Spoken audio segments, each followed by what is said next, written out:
যাক, অনেক সময় দেখা যায় অনেকের বাহানা দেখায় যে ও করছে এ করছে, ওরা করছে এরা করছে। আরে কে করছে আমার দেখা দরকার। এই সমাজে মানুষ কে কাকে ফলো করে, কে কার অনুসরণ করে, কে কি করে, আমার দেখা দরকার। আমি হযরত প্রফেট মুহাম্মদ রাসূল সাল্লাল্লাহু আলাইহি সাল্লামকে মানি। আশা রাখছি আপনারাও মানেন, তাই তো নাকি? অতএব আমরা রাসূল যা করেছে করব, নবী যা নিষেধ করেছে ছেড়ে দেব। আমার নবীর আদর্শ, আমার নবীর শিক্ষা, সমাজ ব্যবস্থা কিভাবে করা দরকার সেটাও আমার রাসূল শিখিয়েছে। তো যাক, এটা বাৎসরিক প্রতি বছর হয়ে থাকে। আমাকে এবছরে নিয়ে এসেছেন, আমি এসেছি। সংক্ষেপ সময়, দু চার কথা দিন ইসলামের আলোচনা করব। আপনাদের দেখে আমাকে বড় কষ্ট লাগছে, খারাপ লাগছে। কেন যে জলসা কমিটির ছেলেগুলো বোঝে না, খুব জোর 1,500-2,000 টাকা খরচ হতো না, মনে হয় 10-12টা বাস করতো, বাসে ঠেকো দিয়ে এই চটটা টানিয়ে দিও। আমাদের তো কোনো পার্টি ফাটি মিটিং এর ব্যাপার নয়, ভাড়া পয়সা আছে, এসি টেসি লাগাবার ব্যাপার। দিয়ে বাবা ঠেকো দিয়ে তুলে দিয়ে রোদটা না লাগে।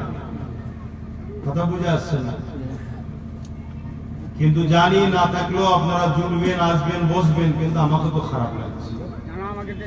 এগুলো আমাকে খেয়াল করা দরকার। পরের বারে এরা যখন দাওয়াত করতে যাবে এদেরকে সুযোগ না দেওয়াটাই আমার দরকার।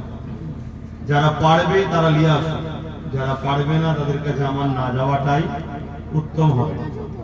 কেন? আমার ভালোবাসার মানুষ, আমি কাদাতে থাকলে তারাও কাদায় আসবে, আমি পানিতে বসতে বললে তারা পানিতে বসবে, আমি রোদে বসতে বললে তারা বসবে। কিন্তু তোমরা যারা দায়িত্ব নিয়ে করছে এগুলো, তোমাদের তো ম্যানেজ করা দরকার। রোদটা কত কঠিন হচ্ছে, হঠাৎ করে গরম পড়ে গেল, সেগুলো একটু বোঝা দরকার। তো যাক, এভাবে শুধু কথা বলবো না, দোয়া করে দেবো। আমার জন্য দাঁড়িয়ে আছেন কেন? এদিকে আবার আগিয়ে আসছেন, বসে যাও, ওখানেই বসে। এসে যখন গেছো ওখানেই বসে যাও। রহমতুল্লাহ ভাইকে বসতে দাও না, এখন আসো।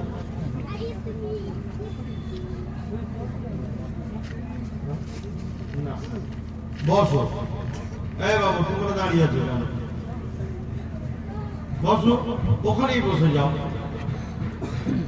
আর ভেতরে কিছুটা লোক ঢুকতে পারো, দেখো না চট তো কিছু ফাঁকা আছে। ভদ্র হও। ইশারা না বুঝলে আর ইশারা না শুনলে তোমাদেরকে কে রিস্ক নিতে যাবে আগামী দিন? বহুত খারাপ জায়গায় চলে গেছে সমাজ। কথা বোঝা আসছে? হ্যাঁ, জান পর্যন্ত দিতে রাজি আছি, এই যে তোমরা ভালোবাসার মানুষ হও। দুশ্মনের জন্য জান দেখিলাম। যদি বলো ভালোবাসার মানুষ না হলে জুটিছি কেন? আরে এখানে সবাই জোটে, কিন্তু ভালোবাসার মানুষ রাসূলুল্লাহর হুকুম মানে। নবী বলছেন কোরআনের মাহফিলে বসো, এটা বসতে হবে, ঠিক না বেটি? তোমরা আমার দাঁড়িয়ে আছো কেন? এত মাহফিল হয়, শোনো, উলামারা বলে শুনুনি যে বস বাবা, বস বাবা, বস বাবা, বস। শোনো, আলেমদের সঙ্গে বসে খানা খেলো, আল্লাহ জান্নাত দেবে তাদের সাথে। জোরে বলো। এখানে তো আলেমদের সঙ্গে বসে দিন শিখছো, কামিয়াবি হতে পারে না? পারে না? বিশ্বাস তো রাখো দিলে। নামাজ পড়ো কি জন্যে? বিশ্বাস আল্লাহ কবুল করবে। করে কি জানো? রোজা রাখো কি জন্যে? বিশ্বাস আল্লাহ কবুল করবে। করে কি জানো? তাহলে এটাও বিশ্বাস করো। 1 ঘন্টা কেউ যদি এলেম শিক্ষার জন্য বসে, 40 বছর নফল ইবাদতের থেকেও আল্লাহ সওয়াব বেশি দেয়। হ্যাঁ, এখানে ভাড়া করে আনা হয় না, এখানে পয়সা দিয়ে আনা হয় না, এখানে বিরিয়ানিতে আনা হয় না, এখানে ভয় দেখিয়ে আনা হয়, এখানে ভালোবাসায় আসা হয়। ভালোবাসায় যখন এসেছো বসো। আর তুমি না আসতে আমি তোমাকে জোর করে আনতাম নাকি? না, ভয় দেখাতাম। ওজন আসলে বিপদ আছে, যে এখানে আসলে বিপদ। ফলো করা হয়, কে কে যাচ্ছে দেখতো। ও ঠিক আছে, তারপরেও তোমরা ঠেলে ঠেলে ঢুকেছো। তাহলে বসো। আর যাদের ভয়টাই আছে দূরে দূরে দূরে দূরে তারাও মাইকের বক্সের আওয়াজ যাচ্ছে একটু সাইডে দিনে দিনে দেখো, বেশ ভালো লাগবে, কিন্তু জবাব দিতে হবে। তুমি দুনিয়ায় যদি কোনো জালিমের কাছ থেকে পিঠ বাঁচাতে চাও, মনে রেখে দেবে তোমার জন্য আখিরাতে পিঠ বাঁচানোর জন্য কি উপায় হবে সেটা ভাবো। আর দুনিয়া যদি অত্যাচারী জালিমদের রক্তচক্ষুকে অপেক্ষা করে আমেনা লালের দিবানা হয়ে কোরআনের মাহফিল, হকের মাহফিল, সত্যের মাহফিল, ইনসাফ ন্যায়ের পক্ষে যদি থাকো, তোমার পরকালে চিন্তা করতে লাগবে না। জোরে বলুন সুবহানাল্লাহ। তুমি একা, আমরা পড়াশোনা করিনি, আমরা কেন এই লাইনে আছি আমরা বুঝি তো। হ্যাঁ, দুনিয়ায় অনেক যুগে যুগে এসেছি। তো যাক, আলোচনার দিকে যাচ্ছি। আরো একটা কথা, মোবাইল কেউ ব্যবহার করবেন না। প্রত্যেকে মোবাইল পকেটে রাখবেন, কারো হাতে যেন মোবাইল দেখা না যায়। কেন, এখানে সবার কাছে মোবাইল আছে, আমার কাছেও আছে। তোমার হয়তো দামি, কিন্তু আমার কাছে আমারটাই দামি। কথা বুঝে আসছে? অতএব সবার কাছে মোবাইল আছে, দেখাবার কোনো প্রয়োজন নেই। এসেছো, সামনে রয়েছি, দেখো। মোবাইলে গিয়ে দেখার দরকার হয়, PABS ইউটিউব সার্চ করবেন, আমাকে দেখতে পাবেন, পাবেন, অনেক কিছু পাবেন, নতুনও পাবেন, পুরাতনও পাবেন। দরুদ শরীফ আল্লাহুম্মা সাল্লি আলা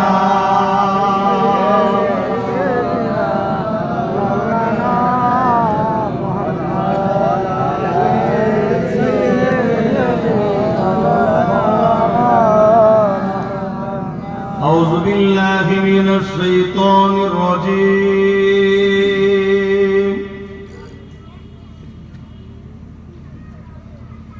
بسم الله الرحمن الرحيم.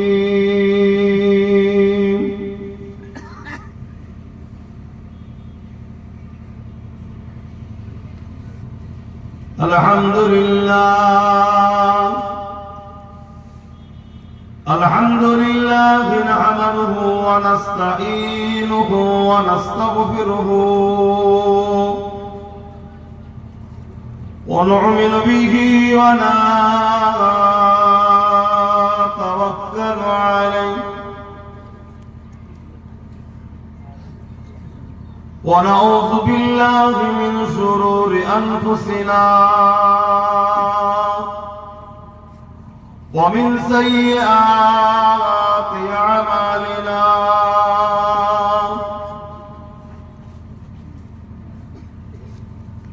من يهدي الله فلا مضل له ومن يضلله فلا هادي له. ونشهد أن لا إله إلا الله وحده لا شريك له.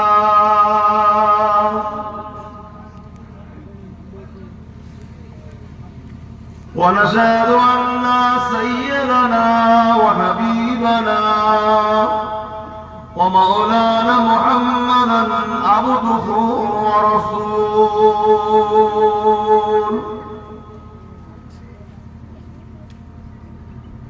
أما بعد، فيا أيها الحاملون رحمكم الله،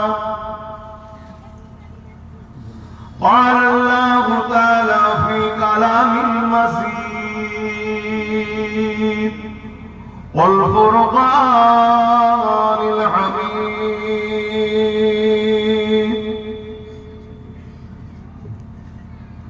إن الله وملائكته يصلون على النبي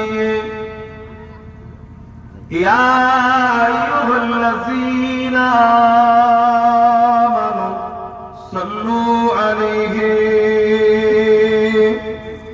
وسلموا تسليما.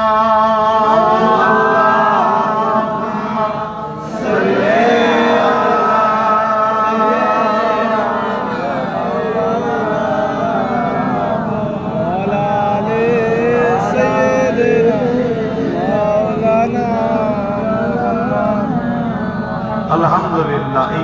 রোদে যুবক ছেলেগুলোকে বসানো আর বসে দরুদ শরীফ পড়া। আমার ফোন পে করো না, শুনছেন তো নাকি? আজকের দিনে আবার হ্যাঁ মুরব্বীদের কথা বাদ দেন, রক্ত এমনি ঠান্ডা, রোদ ভালো লাগবে। ঠিক আছে পাঠাচ্ছি ভাই, জানি কথা শুনতেই যে এখন।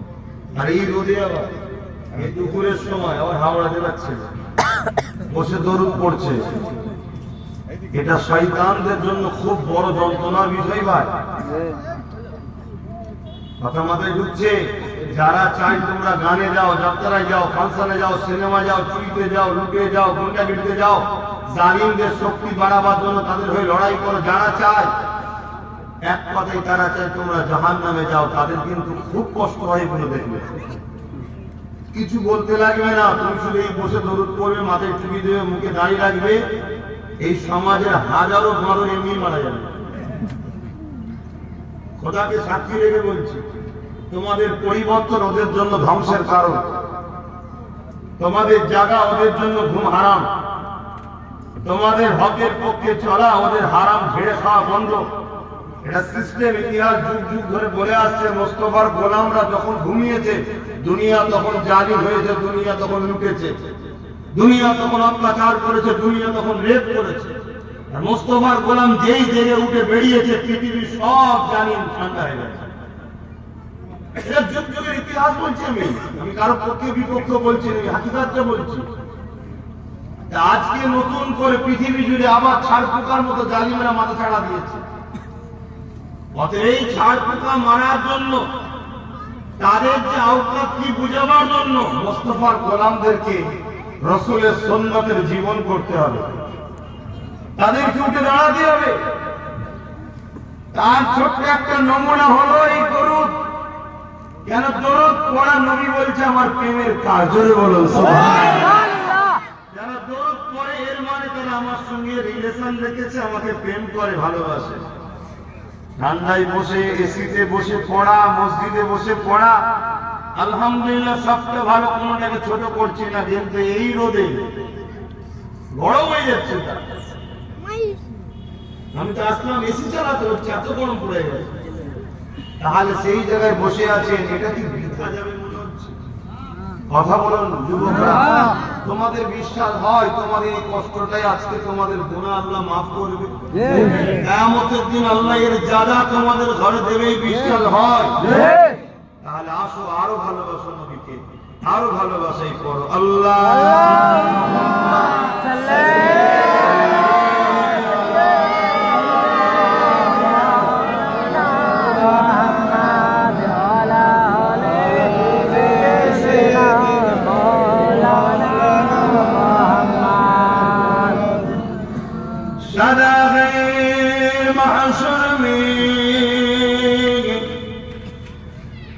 लबैक लबैक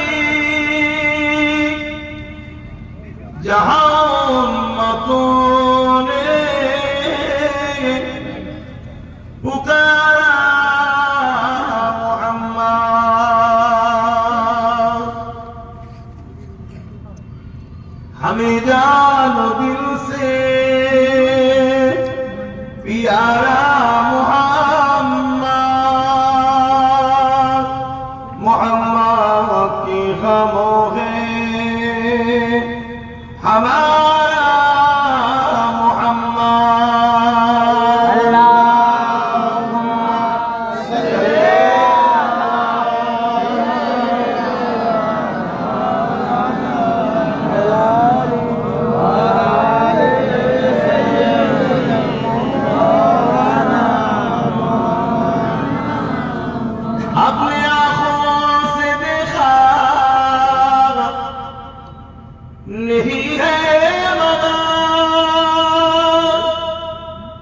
उनकी तस्वीर सीने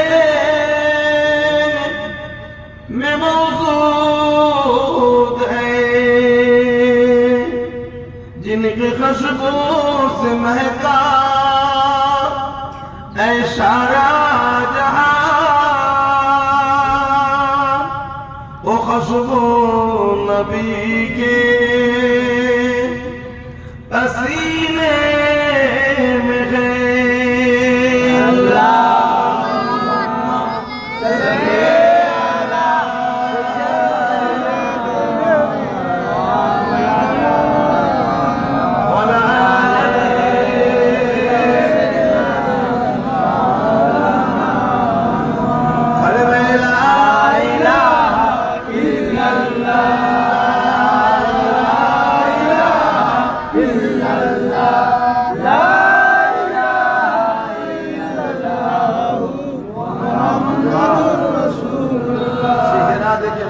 মানুষকে চেনা যায় না কে ভালো কি মন্দ, কার মধ্যে কি আছে।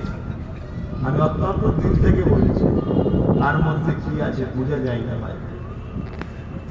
তোমাদের এই ভালোবাসা আল্লাহ কবুল করুন।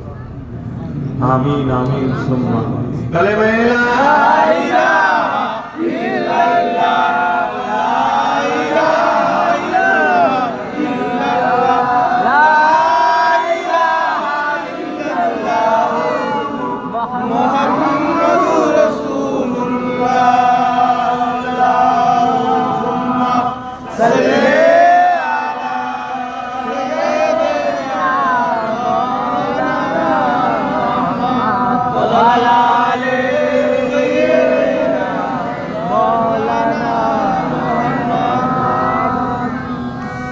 আলহামদুলিল্লাহ। সমস্ত প্রশংসা একমাত্র কার? আল্লাহ। এই জমিন আসমানের একমাত্র সৃষ্টি মালিককে আল্লাহ। আমাদের সৃষ্টি মালিককে আল্লাহ। ভালো মন্দ কার ইশারায় হয়? আল্লাহ। জান্নাত জাহান্নাম আছে না নাই? আছে। মৃত্যু হবে না হবে না? হবে। মৃত্যু কার হুকুমে হয়? আল্লাহ। যদি আল্লাহ বাঁচিয়ে রাখে পৃথিবীর সবাই মিলে মারতে চাইলেও পারবে না। হযরত নবী মুহাম্মদ রাসূলকে সৃষ্টি করেছেন কে? আল্লাহ। আলহামদুলিল্লাহ, সেই নবীর উম্মত। আমি লম্বা চওড়া ভূমিকা নয়, বর্তমান পরিস্থিতিকে সামনে রেখে ইসলামের আলোকে গুলি কথা বলবো, কারণ আমরা ইতিহাস ভুলে যাচ্ছি। আমাদেরকে ইতিহাস বুঝতে হবে। আমার আল্লাহ কোরআনে নবী পাককে অনেক ইতিহাস শুনিয়েছে। হ্যালো, শুনছেন? কথা বলবেন? হ্যালো, আমার আল্লাহ ও কোর্টে আমি ছাপবো না, বইকে ছাপতে হবে। খাগা পাইনিস তো? অনেক জলসাজি যে ছাপবো। কোরআনকে যদি হ্যাঁ বলি গোটা খাগা দেখ, আমি পাইনি। তিন পার্টে দুভাগ আমি খুঁজে লিখে দিই। ইতিহাস আছে। মুসা নবীর ইতিহাস, আমাদের তো কাজ হয়। ইতিহাস, ইসমাঈল নবীর ইতিহাস, ইব্রাহিম নবীর ইতিহাস, সুলাইমান নবীর আরে সব ইতিহাস, দেখে হাজারো নবী। একবার দেখ যদি পাস না হলে আমি যে ওটা আগে দেবো। আল্লাহ আমাদেরকে শুনিয়েছে। এমনকি বড় বড় সুলতান রাজাদের হাকিমদের ইতিহাস শুনিয়েছে। কেন শুনিয়েছে? ঘটনা একটা ঘটে, তার মধ্যে যুগ যুগ শিক্ষা থাকে। ঠিক তেমনই এই পৃথিবীতে একটা ঘটনা কারবালা বলে ঘটেছিল, যেটা আমার নবীর নওয়াসা, নবীর জান, নবীর প্রাণ, নবীর ভালোবাসা, নবীর আদরের নাতি ইমাম হুসাইন পাকের সঙ্গে হয়েছিল। কিন্তু এই ঘটনা যুগ যুগ বিশ্বের মানুষকে শিক্ষা দেওয়ার একটা ব্যাপার। সে শিক্ষা হলো কি? অন্যায় যত বড়ই হোক তুমি সত্যকে ছেড়ে যাও না। অন্যায় যত শক্তিশালী হোক সত্য থেকে সরে যাও না। জালিম যত পাওয়ারফুলি হোক তুমি কিন্তু হককে ছেড়ে যাও না। তোমার উপরে যত বড়ই মুসিবত নেমে আসুক না কেন, তুমি তোমার আল্লাহর উপরে ভরসা রাখো, দ্বিতীয় কানের উপরে নয়। যদি তোমার পুরো পরিবার শহীদ হয়ে যায় তথাপিও তুমি আল্লাহ ও রাসূলকে ছেড়ে যেও না, হককে ছেড়ে যেও না, ইনসাফকে ছেড়ে যেও না, ন্যায়কে ছেড়ে যেও না। গরিবের পক্ষপাতিত্বই তুমি থেকো, অসহায়ের পাশেই থেকো, অসহায়ের হয়েই কথা বলো। তাতে তোমার যদি ঘর থেকে কল্লা আলাদাই হয়ে যায় তথাপি ওই আলাদা কল্লা নিজের উপরে থাকার পরও কোরআন পড়তে পারবে। জোরে বলুন। আর এটাই কারবালা বুঝিয়েছে, মৃত্যু তো সবারই হবে, সে কারবালাই হোক আর ঘরেই হোক, মৃত্যু সবার হবে। এজিদ বাহিনীর পক্ষে থাকলেও হবে আর হোসাইন হুজুরের পক্ষে থাকলেও হবে। কিন্তু মনে রেখে দিও, ওইদিকে জাহান্নাম এদিকে জান্নাত। এই খুতবাটাই কিন্তু ইমাম পাক কারবালায় দিয়েছিলেন, জানেন তো নাকি? 10ই মুহররম ইমাম পাক কারবালায় একটা খুতবা দিয়েছিলেন, লড়াইয়ের আগে খুতবা দিয়েছিলেন। ওই খুতবাতে ইমাম পাক বলেছিলেন যে তোমরা কার বিরুদ্ধে কার হয়ে লড়াই করতে এসেছো, কার বিরুদ্ধে কার হয়ে লড়াই করতে এসেছো, তোমরা কি জন্য এসেছো? তোমাদেরকে সামান্য সামান্য পদ দেবে বলেছে অর্থ দেবে বলেছে, একটু তক্তা দেবে বলেছে, তাই তোমরা লড়াই করতে এসেছো হোসাইনের বিরুদ্ধে।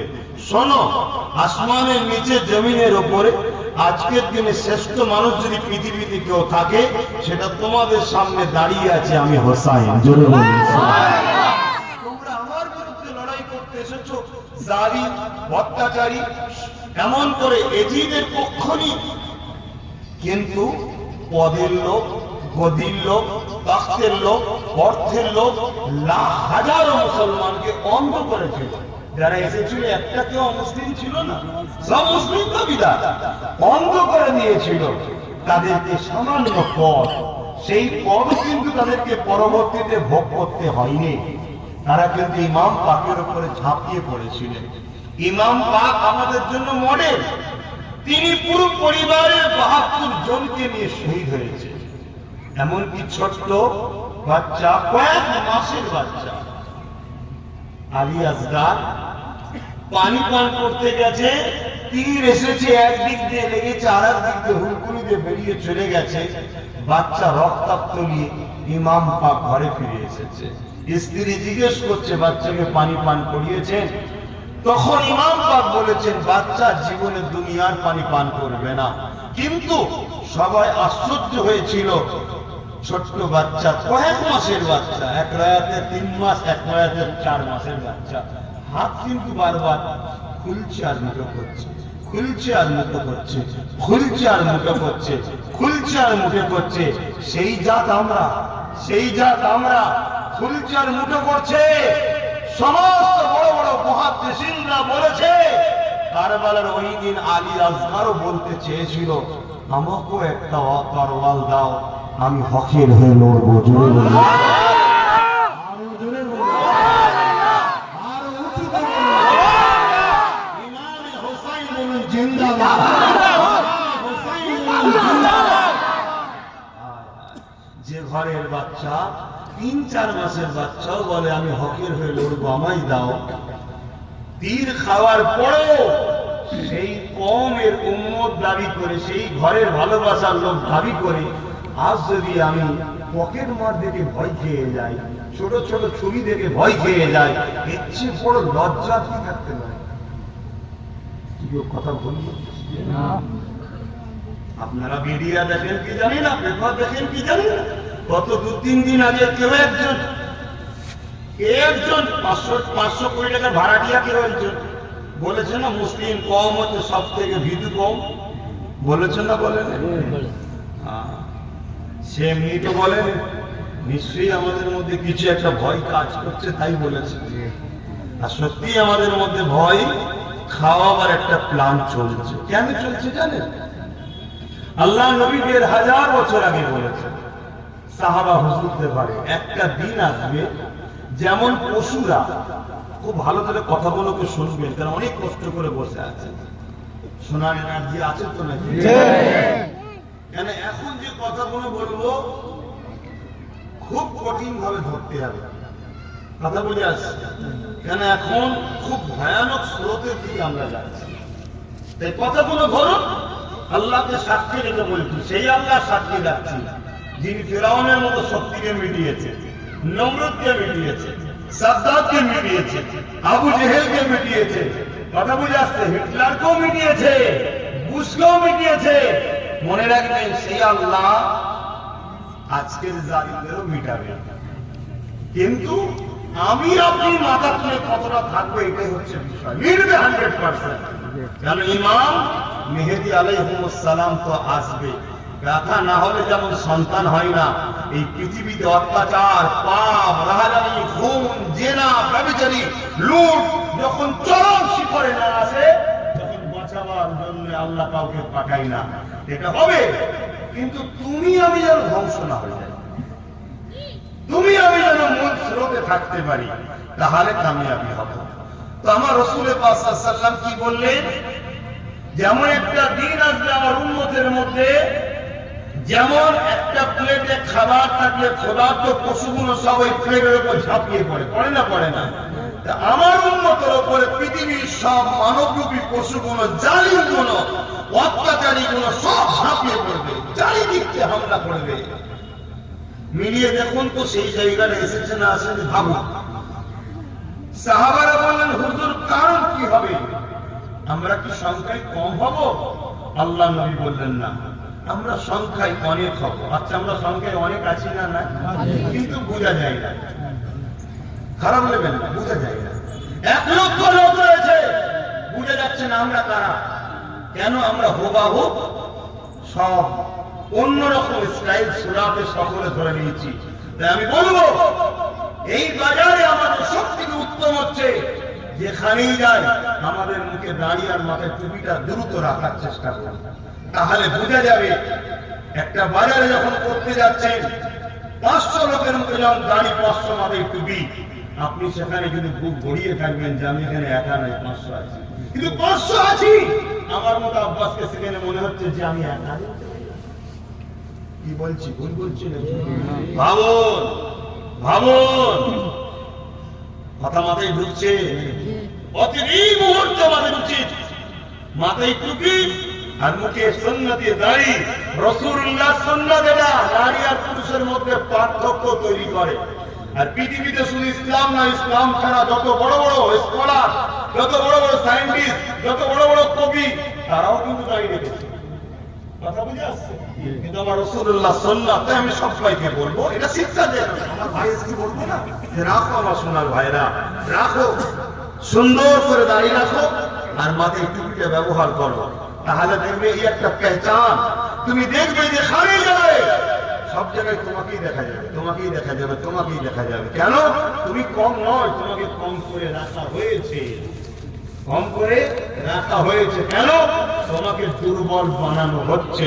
তুমি যদি জেগে ওঠো সব শয়তানের দরজা বন্ধ হয়ে যাবে।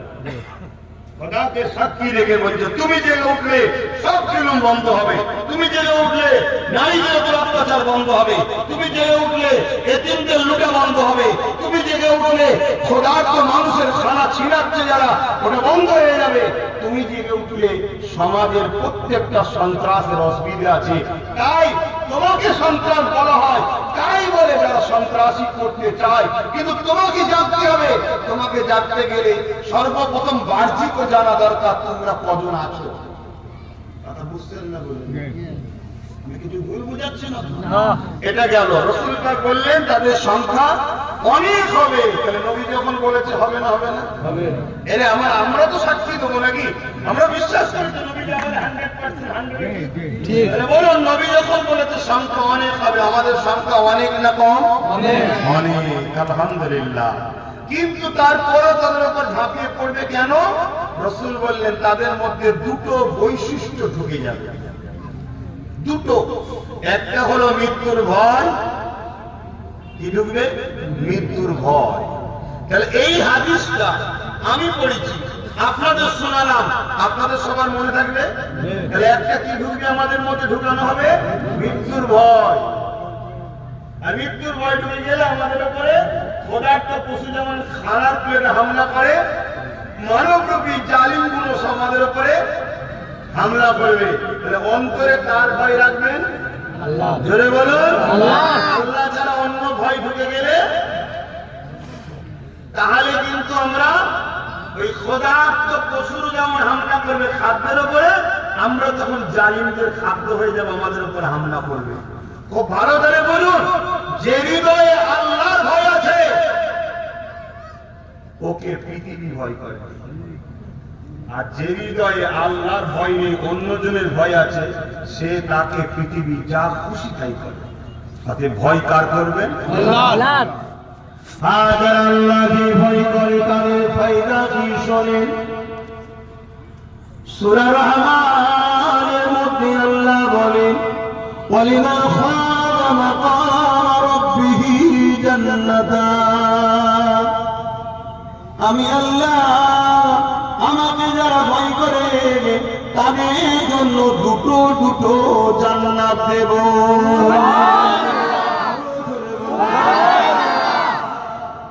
আল্লাহর ওয়াদা সত্য না মিথ্যা? সত্য। চিটিংবাজের ওয়াদা নাকি ডবল ডবল দেবো বলে আর দেয় না? চিটিংবাজের ওয়াদা নয় এটা, এটা মালিকের ওয়াদা। কথা বুঝছেন না? বলেন না মালিকের, তিনি ওয়াদা করছে সূরা রহমানের মধ্যে, যারা আমাকে ভয় করে আমি তাদেরকে দুটো করে জান্নাত দেবো। জোরে বলুন সুবহানাল্লাহ। যতদিন এর দিয়ে আল্লাহর রাজ আছে, যতদিন এদিকে আল্লাহ ভয় আছে, ততদিন এর চেহারাকে দুনিয়া ভয় করে। কথা মাথায় ঢুকছে? তাহলে ভয় কার রাখবেন দিলে? আল্লাহ। কিন্তু আমাদের দিল থেকে আল্লাহর ভয় বার করার প্ল্যান চলছে না চলে না? কেন চলছে? রাসূলুল্লাহর হাদিস জালিমরাও জানে, জালিমরাও জানে যে কওমকে শেষ করতে গেলে রাসূল যে দুটো কথা বলেছে, ওই দুটো কথাকে এই কওমের মধ্যে ঢোকাতে হবে। এক নম্বর বলেছে ভয়, মৃত্যুর ভয় এসে যাবে, অন্যায় দেখবে মুখ ঘুরিয়ে চলে যাবে, যদি আমি যাই আমাকে কি মেরে ফেলে। কথা বুঝে আসছে? এই ভয় ঢুকাতে হবে। তাই একদল লোক দেখবেন ফটো তুলছে, আরেক দল লোক বিভিন্ন স্লোগান দিয়ে মুসলমানকে মারছে, বিভিন্ন ভাবে মারছে। সে জুনায়েদ হোক, আবরেজ হোক, সানাউল হোক, যেই হোক, এক এক ভাবে মারছে, মেরে তাকে সমাজের কাছে ফটো তুলে ছাড়ছে। কেন? যাতে করে এগুলো দেখে দেখে আমার কম ভয় পেয়ে। এটা একটা প্ল্যান। কথা মাথায় ঢুকছে? আমাদের ভয় দেখাবার প্ল্যান চলছে না চলে না? আবার এই ভিডিওগুলো আরেকজন লোক বাজারে প্রচার করে, আমাদের দরদি সেজে আমাদেরকে ভয় খাওয়াচ্ছে। সেই দল আছে না নাই? সব দিক দিয়ে লক্ষ্য আমাদের মধ্যে ভয় দেখানো। রহমতুল্লাহ সাহেব না চলে আসে তাহলে আমাদের খেয়ে ফেলবে, এই একদল ভয় দেখাচ্ছে। আর রহমতুল্লাহ সাহেব কি করছে? তার এলাকাগুলোতে তার সব অনুসারীদের ধরে দিয়ে বিভিন্ন স্লোগান দিয়ে আমার কওমের কিছু কিছু দুর্বল লোককে মেরে মেরে মেরে মেরে ভিডিও করে ছাড়ছে। তাহলে প্ল্যানটা চলছে না চলেনি? কেন চলছে? তারা অন্যায় করবে, আমরা চুপ থাকবো। তারা খুন করবে, আমরা চুপ থাকবো। তারা জুলুম করবে, আমরা চুপ থাকবো। তারা মানুষের কাছে নিজেকে পবিত্র প্রকাশ করবে, আমরা চুপ থাকবো। তারা নারীদের উপরে অত্যাচার করবে, আমরা চুপ থাকবো। তারা গরিবের হক মেরে খাবে, আমরা চুপ থাকবো। আমাদের মধ্যে ভয় যদি না ঢোকে তাহলে আমরা চুপ থাকবো না। শুনছেন না? ভয় দেখানো হচ্ছে না? ভয় মনে রাখবেন, আল্লাহ ছাড়া অন্য কাউকে ভয় করবেন না। যদি কোন জালিম আপনার গলাতে তলোয়ার ধরে বা বন্দুক ধরে যদি বলে তুই আমার অন্যায় কথা লাগিয়ে মেনে নে, মনে রাখবেন এক সেকেন্ডের জন্য যদি আপনি ভাবেন মৃত্যুর হাতে রয়েছে, আমাকে খুনি মেরে দিতে পারে, আল্লাহ নবী বলছে তাহলে আপনার ঈমান বলে কিছু নাই। মনে রাখবেন আমার নবী পাক একদিন বাড়ির উপরে শুয়েছিল, একদল জালিমরা নবী পাককে মারার জন্য গোয়েন্দা ছেড়েছে। তার মধ্যে থেকে একজন আমার রাসূলুল্লাহকে দেখতে পেয়ে যায়। আমার নবী পাক বাড়ির উপরে শুয়ে রয়েছে, একা শুয়ে রয়েছে, তলোয়ার তুলে বলছে মুহাম্মদ বাঁচাবে তোকে কে বল। আমার নবী জমিনের উপরে তলোয়ার তুলে রয়েছে। আল্লাহ নবী চোখটা খুললেন, দেখতে লেগেছে আমার উপরে তলোয়ার তুলে দুশমন রয়েছে। আল্লাহ নবী চেহারাতে একটু কোনো ভয়ের ছোপ এলো না। আল্লাহ নবী নূরের জবানে শুনে একটাই কথা বললে, যিনি এখনো বাঁচিয়ে রেখেছেন তিনি আমাকে বাঁচাবে।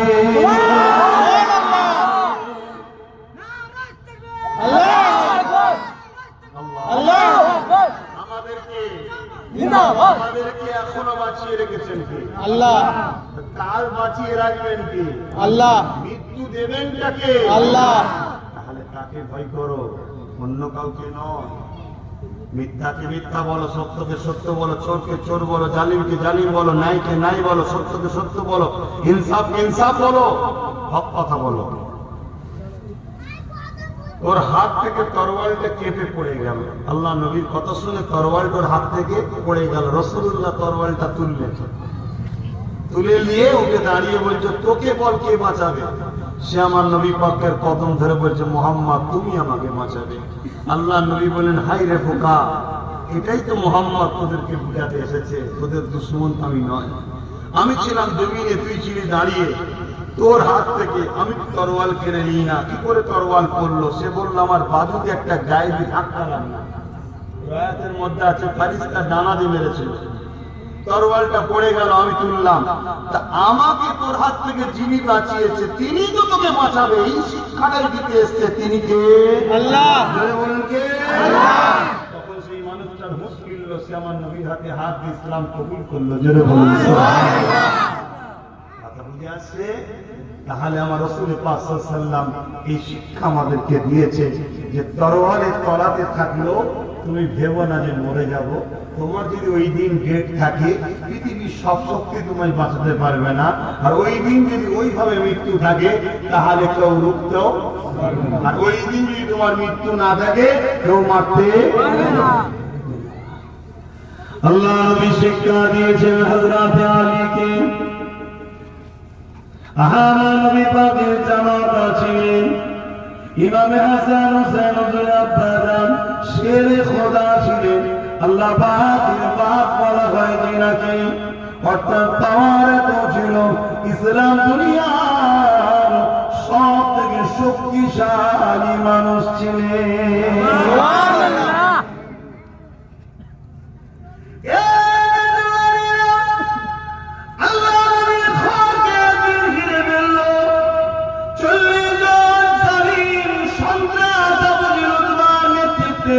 আমার নবী পাকের ঘর বারোকে ঘিরে ফেলল।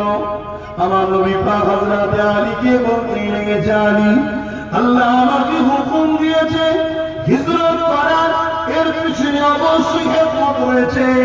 আল্লাহর হুকুম যখন হয়েছে আমি রাসূলুল্লাহ বেরিয়ে যাব। তবে আলী শোনো, এই মালটা হলো আবু জেহেলের, এই মালটা হলো উতবার, এই মালটা হলো সাইবার, এই মালটা হলো আবু লাহাবের।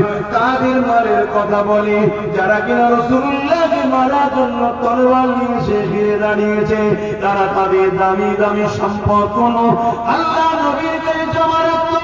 কেননা তারা জানতো আবু জেহেল জানে উতবার কাছে যদি আমি মাল রাখি ও চিটিংবাজ আমার মা ছেড়ে দেবে। উতবাও জানে আবু জেহেলের কাছে যদি রাখি ও ছেড়ে দেবে। আমাদের সমাজেও যেমন মাঝে মাঝে ভাগ বাটোয়ারি ঝগড়া হয়, দেখেন না? মানে এক চিটিংবাজ আর এক চিটিংবাজকে বিশ্বাস করে না, ঝগড়া হয়। সেই দিনও ছিল। তারা জানে যে মুহাম্মদ একমাত্র ব্যক্তি যিনার কাছে মাল রাখলে সব থেকে নিশ্চিন্তায় থাকবে। তারা আমার রাসূলুল্লাহর বিরোধী হয়েছিল। তাহলে কেন নবীর কাছে যখন এত দামি দামি মাল রাখে, তো নবী পাকের আমার বিরোধী কেন করলো? নবী পাকের বিরোধী করার কারণ এটাই, তারা নিজের ঘরে মানুষের প্রভু বানিয়ে দিয়েছিল। আবু জেহেল উতবা সাইবা মানুষের খোদা সেজেছিল। আর আমার নবী পাক বলেছিলেন তামাম কায়নাতের একজনই খোদা, একজনই মালিক, তিনি হলেন আল্লাহ পাক। তারা জুলুম করত মানুষের উপরে। আল্লাহ নবী বলেছেন না, মানুষ কখনো মানুষের উপরে জুলুম করবে না। তারা নারীগুলোকে ভোগের পাত্রী বানিয়ে দিয়েছিল। আল্লাহ নবী বলেছিল না, নারী তো মায়ের জাত, নারী বোন হবে, বেবি হবে। হ্যাঁ, তোমার জন্য একজন নারী স্ত্রী হবে, বাকি নারীগুলোকে সম্মান দিতে হবে। নারীগুলোকে তারা জ্যান্ত পুঁতে দিত। আল্লাহ নবী বলেছিল না, এগুলো করলে হবে না। তারা গরিবদের ঘরে বাজারে বিক্রি করতো কিন্তু দাসদাসী বানাবার জন্য। আল্লাহ নবী বলেছিলেন না, মানুষ একমাত্র দাসদাসী হলো মালিক সৃষ্টিকর্তা। আল্লাহ পাকের অন্য কারো দাসত্ব হবে না।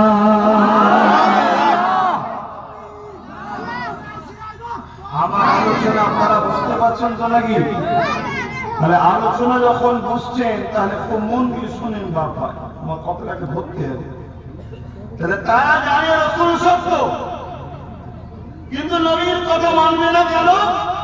নবী বলে যে জুলুমের রাজত্ব চলবে, অত্যাচারের ক্ষমতা চলবে না, মানুষের উপরে জুলুম চলবে, স্ত্রী লোলাপ চালাবে, জুলুম করবে হবে না, নারীকে জ্যান্ত পুঁতে দেবে হবে না, নারীকে ভোগের পাত্রী বানাবে হবে না, গরিবদের ঘরে বাজারে বিক্রি করবে, আর তাদেরকে দুনিয়ার ধনীরা কিনে নিয়ে যে বলবে আমি তোদের প্রভু, তুমি আর দাসদাসী, এটা বন্ধ করতে হবে। অর্থাৎ জুলুম বন্ধ করতে হবে। জোরে বলুন সুবহানাল্লাহ।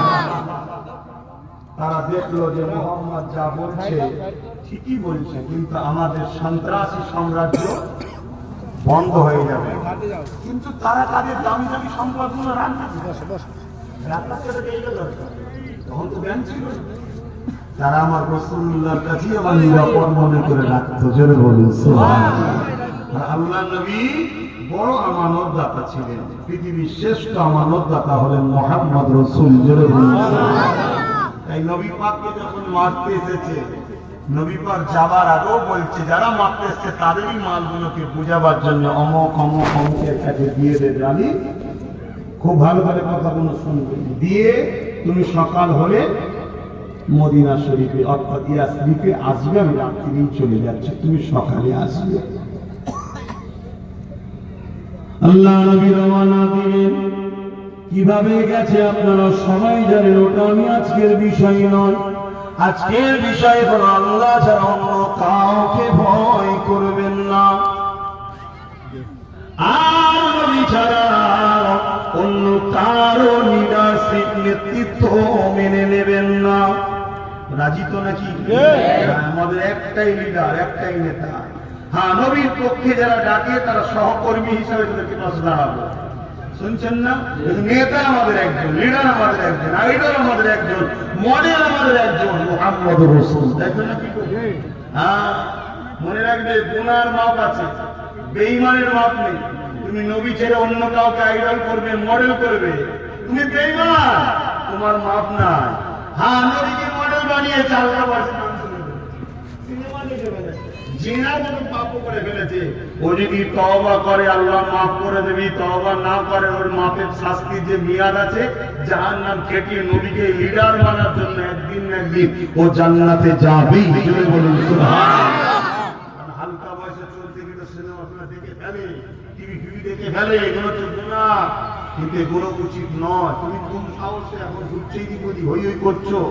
পৃথিবী জুড়ে তোমার মা বোন বাপ ভাইদেরকে কেটে শেষ করে ফেলা হচ্ছে, তোমার হুঁশ নাই। তোমার তো উচিত মসজিদে আবার করে খোদার কাছে সাহায্য বেশি করে চাওয়া, নিজের জন্য, পৃথিবীর মা বোনেদের জন্য। কি গো, ভুল বলছি নাকি? যুবকরা আসো, খোদার কাছে সাহায্য চাও।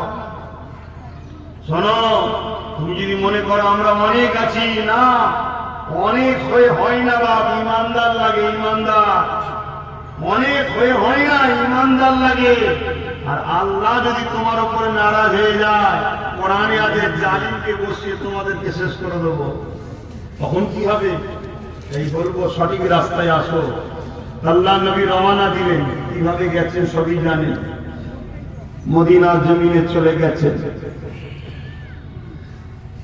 সাহাবা হুজুররা হযরতে মাওলানা আলী রাসূলের পাক সাল্লাল্লাহু আলাইহি ওয়াসাল্লামের বিছানায় রাসূলুল্লাহ চাদরটাকে মুড়ি দিয়ে শুয়ে পড়েছে।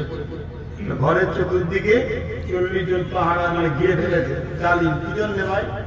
রাসূলুল্লাহকে শহীদ করবে, নাউযুবিল্লাহ। কথা বুঝছেন? মেরে দেবে, এজন্য এসছে। যে বিছানাটা তার, ওই বিছানায় যিনি শুয়ে উনি কে? বলুন রাসূলুল্লাহ। চাদরটা কার? রাসূলুল্লাহ। এখন মুড়ির মধ্যে আছে কে? এটা আমি আপনাকে ওয়াজ করলাম তাই শুনলেন। বাইরে যে 40 জন দাঁড়িয়ে আছে, কেউ জানে ভেতরে কে আছে? রাসূলুল্লাহ আছে, ঠিক না বেটি?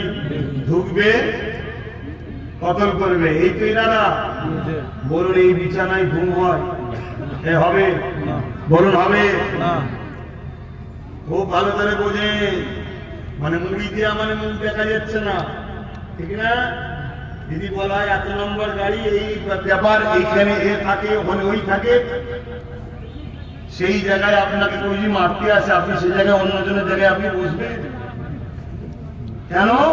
এইটা টার্গেটের জায়গা, ঠিক না? হযরতে আলী পরের দিন যখন মদিনায় গেছেন, সাহাবা ভাইরা ধরেছেন, ভাই কাল রাতটা আপনার কেমন কাটলো? আমরা তো সবাই জানি আমাদের ভাইকে হারিয়ে ফেলবো। হযরতে আলীকে সবাই মহব্বত করেন, কেননা নবী বলেছিলেন আল্লাহ আলী যার মওলা, আমি রাসূল তার মওলা। আল্লাহ আমি যার মওলা, আপনি হয়ে যান তাদের মওলা। এই যুবকেরা, তরুণেরা, বাপেরা, অর্থাৎ আলীকে যারা অভিভাবক গার্জেন বলে মেনে নেয়, নবী বলছে আমি তাদের গার্জেন। আল্লাহ আমি নবী তাদের গার্জেন হয়ে যাব, আপনিও তাদের অভিভাবক গার্জেন হয়ে যান। সেই জন্য সাহাবা হুজুররা হযরত বলে তুমি যখন এই হাদিসটা বলে ওই মজলিসে হযরত ফারুক আযম বসেছিল। হযরত ফারুক আযম মজলিস থেকে উঠে গিয়ে হযরত আলীকে যখন দেখতে পায় সালাম দিয়ে বলতে লেগেছে, ভাই আলী আপনাকে আমি আর ওলি বলে মানি, আমার মওলা বলে মানি। নবীর মুখে শুনেছি আলী যার মওলা হবে অর্থাৎ আলীকে যে অভিভাবক গার্জেন বলে মেনে নেবে, ঘাবড়াবার কিছু নাই। মওলা শব্দ শুনে ঘেবড়ে যাবার কিছু নেই। মওলা এর মানে হলো অভিভাবক গার্জেন, অর্থাৎ আলী যার অভিভাবক গার্জেন হয়ে যাবে, আলীকে যে মেনে নেবে। রাসূলুল্লাহ তার গার্জেন হবে, নবী তার গার্জেন হবে। নবী দোয়া করেছেন, আল্লাহ আপনি তাদের অভিভাবক হয়ে যান। এই জন্য সাহাবা ভাইদের মধ্যে বড় চিন্তা ছিল, দাদারে আলীকে হয়তো জালিম কোন রাসূল মনে করে কতল করে দেবে, আমাদের ভাইকে আর পাবো না। কিন্তু পরের দিন যখন মদিনায় সকালে ঢুকেছে আলী, হযরত আলীকে দেখে সাহাবাদের মধ্যে ঈদ হতে লেগেছে। ভাই আলী কি করে তুমি আসলে ভাই? কেন ভাই কি হয়েছে? না চিন্তার মধ্যে ছিলাম, কারণ ওই পিছনে নবী ছিল, চাদরটা নবী ছিল, সালিমা নবীকে হত্যা করতে এসেছিল, আপনি তো মুড়িদে শুয়ে পড়েছিলেন, তাহলে কি করে আপনি আসলেন? আমরা বড় চিন্তিত ছিলাম ভাই, কারণ রাতটা আপনার কেমন ভাবে কাটলো? হযরত আলী বলেছেন, জ্ঞান হওয়া থেকে জীবনে কোনোদিন এত নিশ্চিন্তা আরামে ঘুম হয় না, যেটা আমার গতকালকে হয়েছে।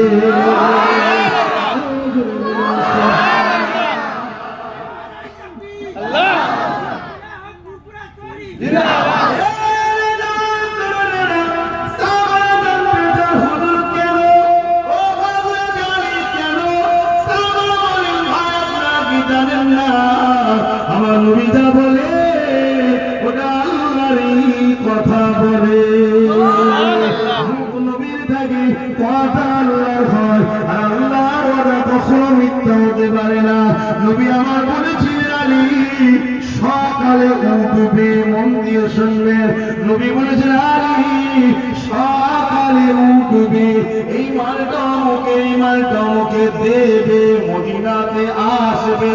আমি আলী বুঝে গেছি অন্য কোন দিন আজরাইল আসবে, আজ আজরাইলের আসার কোনো চান্স না। আরো জোরে বলুন যে এই ইমাম তৈরি করো, সেই ঘরের ছেলে আমরা। আরে রুহানি বাচ্চা তো তাদের, তোমরা তো তার রুহানি বাচ্চা, তোমরা তো বাপ নয়, প্রত্যেকটা ইমানদার আমার নবীর রুহানি বাচ্চা। জোরে বলুন সুবহানাল্লাহ।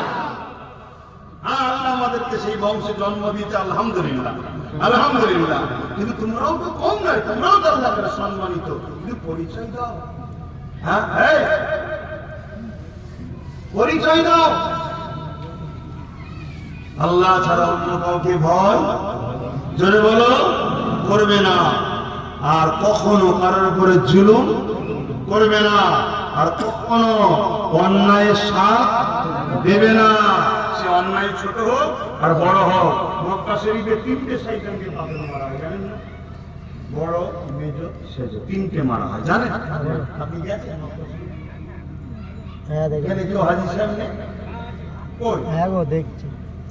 আরে হজ ফরজ, হ্যাঁ বলুন, মাশাআল্লাহ রয়েছে। কটা পাথর মেরেছেন চাচা? হ্যাঁ, একটু হাতে আগুনটা লম্বা করে তোলেন, সব ছেলেরা দেখবে গায়ে দেখে।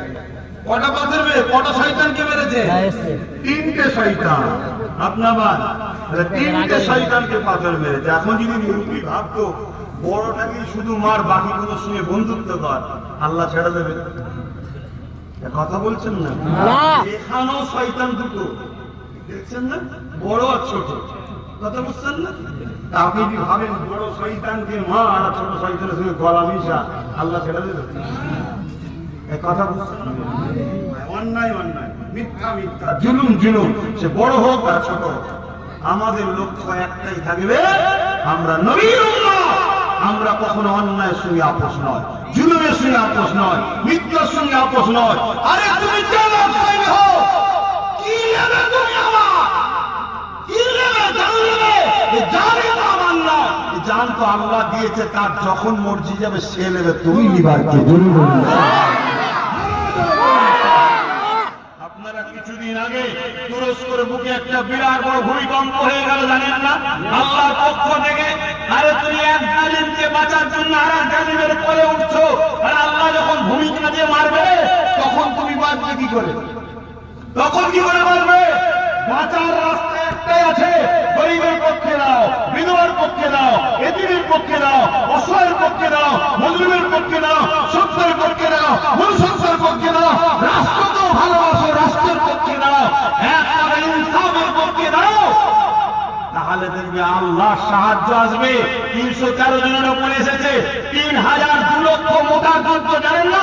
3000 মাত্র সাহাবা আর 2 লক্ষ জালিম ছিল, সেখানে 3000 আল্লাহ জিতিয়েছে। জোরে বলুন।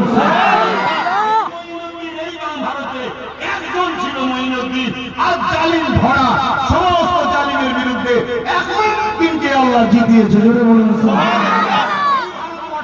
হতভাগা আকবর, তার ক্ষমতা ছিল, গদি ছিল, তাক ছিল, মিলিটারি ছিল, ফোর্স ছিল, সেনা ছিল, বড় বড় পয়সাদের মুফতি মাওলানা আলেম বিশ্বাস কিনেছিল। এখনো কিনা বেচা হয় না? হ্যাঁ, তখনও কিনেছিল আকবর। ফাটাকা বলে দিনে ইলাহি বার করেছিল, আল্লাহ ওকে ক্ষমতা দিল, মুগলে আজম করলো, বিরাট ভারতের রাজা। তখন এই ছোট নয়, তখন আফগান একসাথে, ওইদিকে কি বলে পাকিস্তান একসাথে, শ্রীলঙ্কা একসাথে, ভুটান একসাথে, বিশাল বড় নিয়ে নেপাল একসাথে, এই বিশাল ভারতের মুগলে আজম আকবর দিনে ইলাহি বার করলো, মুজাদ্দেদ আল পেশানি বিরোধী শুরু করলো। মুজাদ্দেদ আল পেশানিকে 7-8 বছর জেল খেটিয়েছে, জানেন? সেইটাই 7-8 বছর খাইয়েছে, কিন্তু তারপরও মুজাদ্দেদ আল পেশানি আজও জিন্দা আছে, আকবর মিটে গেছে। জিন্দা আছে না নাই? লক্ষ লক্ষ লোক এখনো মুজাদ্দেদ আল পেশানি দরবারে যায়। তোমার হাওড়া জেলা থেকে যায় না? যায় না? গাড়ি ভাড়া করে বুঝাই করে করে লোক যাচ্ছে, হুজুর দোয়া করেন, হুজুর দোয়া করেন। অনেক ছেলেটাই যাচ্ছে মাসুম রব্বানির কাছে, হুজুর দোয়া করেন, হুজুর দোয়া করেন। কিন্তু আমি একটু হিরে দে না বাবা, যাই যাও। না না, যাবে না, যাবে না, যাবে না, যেতে পারে না। কেন? শয়তান কিছুদিনের জন্য ওঠে। দেখেছেন খান সাহেব গিলাসে ঢাললে কি হয়? হুশ করে উঠে পারে, কিন্তু এই পেঁয়াজের কোনো নাম আছে? হ্যাঁ, কথা মাথায় ঢুকছে না? ঢুকে না, সব ঠান্ডা হয়ে যায়। কিছুক্ষণ পরে ওই পেঁয়াজের মতো ওঠে কিছু, কিছুদিন পরে সব আল্লাহ ঠান্ডা করে দেয়। কিন্তু তুমি আমি না, স্রোতে ভেসে যায়। এটাই হলো কথা। তুমি আমি স্রোতে গা ভেসিয়ে দিই, আল্লাহ ওদের সাথে তোমাকে আমাকেও মেটাবে। কেন? আল্লাহর কাছে কোনো ছাড় নাই। শুনছেন তো? শোনেন নাকি? হ্যাঁ, অন্যায় অন্যায়। তাহলে আমি যেটা বুঝাতে চাইছি, তাহলে আল্লাহ ছাড়া অন্য কাউকে ভয় করবেন না। কিন্তু দুনিয়া চালাচ্ছে কি? আমাদেরকে ভয়। আরে সালাম সালাম দাও প্যালেস্টাইনের মায়েদের ঘরে, মায়েরা প্যালেস্টাইনের মায়েদের ঘরে সালাম দাও। মা ধন্য তোমাকে। কি মা তুমি? দেখতে পাচ্ছি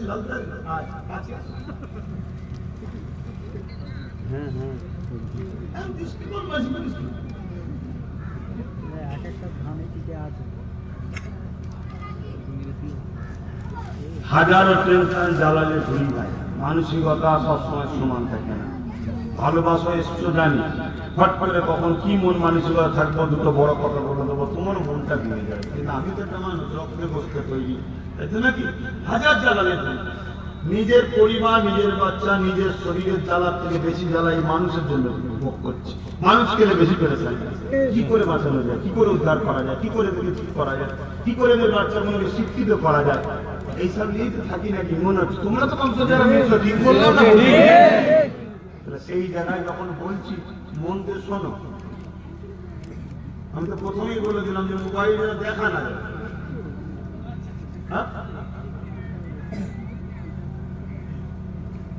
কি যেন একটা হয়ে গেছে, মোবাইল মোবাইল মোবাইল মোবাইল সব একটু একটু বাচ্চাদের হাতে বড় বড় মোবাইল। আর ছেলেগুলো না চেহারাই বড় হচ্ছে না লম্বাই বড় হচ্ছে, সব ঝেকুড়ে আসবে না। কেন? ওই মোবাইলে একটা কি বলো রেডিয়েশন আছে, ওই পাওয়ার এদের ব্রেনকে শুকাচ্ছে, এদের শরীরকে শুকিয়ে ফেলছে। আর তোমরা বলি একটু যদি বোঝো বাচ্চা কোনো মোবাইলে হাত দিন, মোবাইল যদি দেয় এর কাছে বেড়ে দেবে, 2 বার 3 বার দিবার পর দেবে না। যদি বড় হতে চাও মোবাইল ছেড়ে দাও। আর তোমরা যদি বাচ্চাগুলোকে ধ্বংস করো মোবাইল দাও, আর যদি বাঁচাতে চাও খাতা পেন দাও। আমি বলবো না ঘরে ঘরে ছুরি রাখো, তরবারি রাখো, ওটা জালিমরা বলে। আমি বলবো ঘরে ঘরে বাচ্চাগুলোকে শিক্ষিত করো, কলম দাও, খাতা দাও।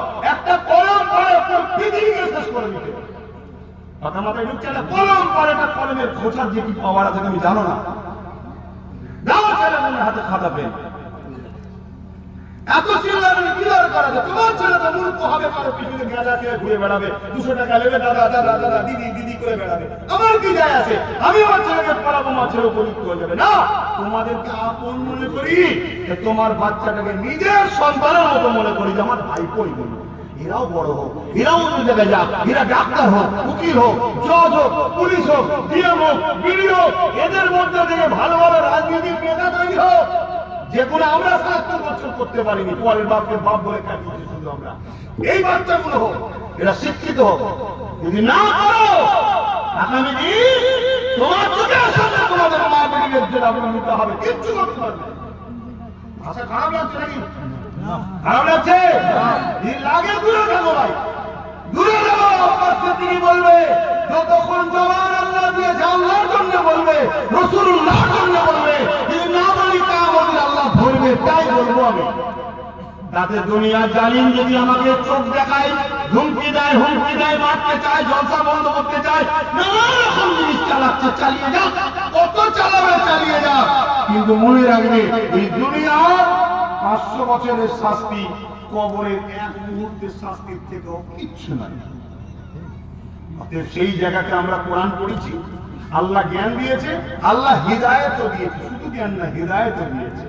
তাই বলছি মনে রাখবে আল্লাহ ছাড়া অন্য কাউকে ভয় করবে না, এটা মনে রাখবে।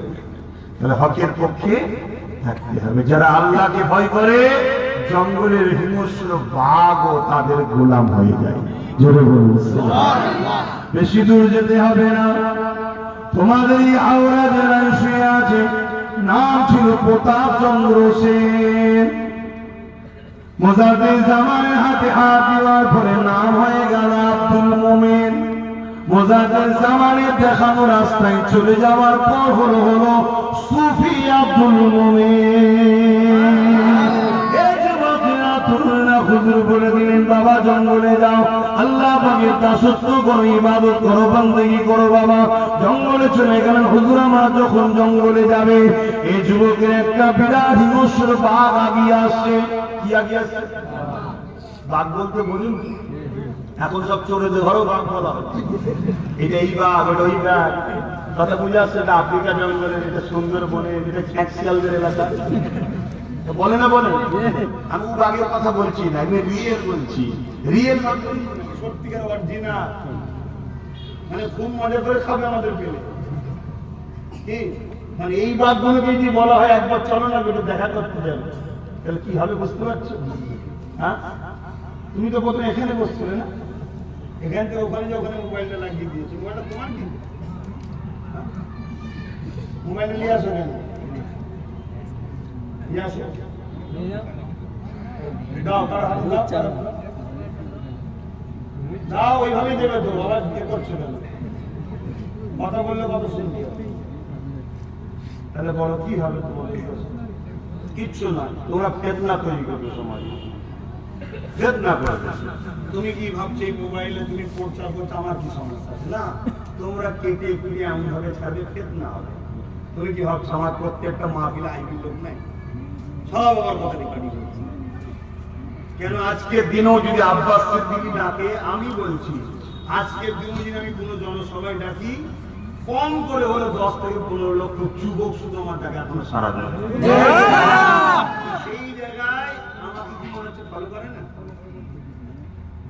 আমি দেখছি ধর্ম সবাই আমাকে তারা ফলো করুক, যাই করুক, যা রেকর্ডিং করছে তারা তাদের কাজ করছে, করুক না, আমার তো অসুবিধা নেই। কিন্তু তারা তোমাদের মধ্যে কমসে কম বদমাইশ নয়। তোমরা বলতে সবার কথা বলছি, যারা কেটে ছাড়ে তাদের মতো তারা বদমাইশ নয়, তারা দেশের কাজ করছে। এমন কিছু কিছু কথা আছে আর একটা যেটা দেশের জন্য উচিত নয়, সেরকম কোনো কিছু করছে না। তো আব্বাস সিদ্দিকী এই ফলো করছে, তারা করুক না, ভালো তো। কথা ঠিক না বেরি? যত করবে তত আব্বাস সিদ্দিকীর উপর তাদের প্রেম বাড়াবে। কেন? আমরা মুস্তাফার গোলাম, আমরা দেশকে ভালোবাসাটাও নেকির কাজ। আমরা দেশকে ভালোবাসি ওই পয়সার জন্য নয়, নেকির জন্য। কথা বুঝে আসছে? কেউ কাউকে পাহারা দেয়, কেউ কাউকে মাইনে নেওয়ার জন্য করে। মাইনে না দিলে কেউ পাহারা দিতে যাবে না। কথা বুঝে আসছে? মাইনে পাওয়ার জন্য বড় বড় সব লেকচার দেয়, আর দেয়। শুধু সিস্টেম করে দাও না, যত নেতা আছে ফ্রি, তার মাইনে দেওয়া হবে। কে কে দাঁড়াতে চাই দেখো তো। কিন্তু আমরা দেশকে ভালোবাসি কি জন্য? স্বভাব হয়, নেকি হয়। কেন? নিজের মাতৃভূমিকে ভালোবাসা, নবীর সুন্নাত। ধরে বলুন। সমস্যাটা হচ্ছে কি, এরকম অনেকে করে, হয়তো এটা করবে না কিন্তু করে। কি করছে? রেকর্ডিং করছে, করে খাচ্ছে। কিছুদিন আগে একটা রেকর্ডিং করে আমার এক ভাই শুনে দিল, দেখেছে কি জানি না। লাস্ট ওই ভাইকে ফোন করছে, তুলিনি, 2 দিন 3 দিন তোলেন। আমি বুঝতে পেরে গেছি রাগে। তাহলে বলো, তোমরা এটা ভালো করছো? হ্যাঁ, ভাই ভাই লাগিয়ে দিচ্ছ। আল্লাহ নবী জুটতে বলেছে, তুমি ভাঙছো, জবাব দিতে হবে না কিয়ামতের দিন। লাস্টে সে যা বুঝলো, এখন যা কথাবার্তা আবার হয়। তাহলে বলো, কি করছো সমাজ? কি হবে? একটু টিআরপি বাড়বে, 2 লোক বেশি দেখবে, এটা অ্যাট্রাকশন হবে, 2 পয়সা পাবে। ঠিক এত জ্বালা ধরেছে। আমি বলছি এই ভাইয়ের কথা। এ এখন ফাঁকের পড়া থেকে যে পড়ে গেছে, বিপদ সব ঘরে আপনার করতে যাচ্ছে। আমি কথা বলছি না, মনে করেন কি যেরকম হচ্ছে না। হয় শোনো, বোঝো, কথা কোনো বললে শুনতে হয়, নাই সমাজ ধ্বংসের দিকে চলে যাবে। আমার কি আছে? 7-8 বছর ধরে আমার পিছনে লোক লেগে আছে, আমার আজ কাটিং করে চলছে 7-8 বছর ধরে। পুরাতন কথা এখনো অনেক জায়গায় অনেক মনীষীরা তুলে তুলে তুলে তুলে বলে। তারপর আব্বাস সিদ্দিকীকে আল্লাহ কি ধ্বংস করে দিয়েছে? আব্বাস সিদ্দিকীকে আল্লাহ যে জায়গায় রেখেছে, সুম্মা আলহামদুলিল্লাহ। আমি তো ভাবতেই পারিনি যে এত আমার মালিক দেবে। কথা বুঝে আসছে না? এত দিনেওয়ালা আল্লাহ। তবে মনে রাখবে, যে রাসূলুল্লাহর পক্ষে থাকবে, দুনিয়া আল্লাহ তাকে রাজত্ব দেবে। জোরে বলুন সুবহানাল্লাহ। রাজত্ব বলতে বইতে বসে প্রজাদের সেবা করা শুনে মানুষের কাছে পিয়ারা। তো তোমরাও নবী পাকে হও, তোমরাও নবী হও। দেখ, আমি কথা বলতে বলতে অন্যদিকে চলে যাচ্ছি। ভয় কাকে করবে? আল্লাহকে। আব্দুল মোমেন সাহেবের কথাটা একটু বললি, জঙ্গলে যাচ্ছে, একদম সত্যিকারের বাঘ। এখন বাঘ বলতে গেলেও বুঝাতে লাগছে, ডুপ্লিকেট বাঘ নিয়ে পড়েছে। ডুপ্লিকেট বাঘ নিয়ে সত্যি বাঘের কাছে পাঠানো হয়, তো খুব মজা করে খাওয়া শুরু বলে, গরিব ঘরে অনেক খেয়েছিস, তোকে তাড়াতাড়ি খায়। আব্দুল মোমেন সাহেব শুধু একটাই কথা বলেছিল, জঙ্গলে হিংস্র বাঘ। তিনি বলে, মানুষের কথা বাঘ বুঝলো কি করে? আল্লাহ তো ক্ষমতাশালী, তিনি বুঝার ক্ষমতা দিয়েছেন। আছেন না নাই ক্ষমতা? কথা বলে। হ্যাঁ, যদি কাকাতুয়া পাখি, টিয়া পাখি তোমার ঘরে প্রসার করে, তুমি যা বলছো হুবহুব যদি তার ভাষায় মা মা বিসমিল্লাহ আল্লাহ সব বলতে পারে, তাহলে আল্লাহ যখন তোমাকে বলবে তুই অলির সাথে কথা বল, তাকে ক্ষমতা দিতে পারে না? পারে না? মালিক আল্লাহ। তো বাপকে তখন বলতে লেগেছে, শোনো, আমি এসেছি আল্লাহ পাবার জন্য, আল্লাহর জিকির করতে। আমার পীর জবানুল মুজাদ্দিদ দাদা হুজুর পীর কেবলা, তিনি আমাকে পাঠিয়েছে আল্লাহ দাসত্ব করতে। তবে তোমাকে যদি, আমাকে যদি আল্লাহ তোমার জন্য রিজেক্ট করে রাখে, তুমি খেতে পারো। কিতাব সাক্ষী দিচ্ছে, পুষা পিরায় যেমন মানুষের গা ঘষে, ওই হিংস্র বাঘ আব্দুল মোমেনের গা ঘষতে লেগেছে। জোরে বলুন সুবহানাল্লাহ। সে কিন্তু অন্য ঘরের ছেলে, আসার পরেই বিলায়েত পেল। তুমি আমি তো এই ঘরের ছেলে, তোমার আমার দুর্দশা এরকম কেন? খেয়াল করে দেখো, তোমার আমরা উল্টা বসা চোরের সাথে, তোমার আমার বন্ধুত্ব জালিমদের সাথে, তোমার আমার সম্পর্ক সব বদমাইশদের সাথে। এজন্য আমি ধ্বংস হচ্ছি, আর তারা তোমাকে আমাকে ধ্বংস করছে কেন? এই পৃথিবীকে তারা তাদের দাসত্ব বানাতে চায়। আর তোমরা যদি মাথা তুলে বেঁধে থাকো,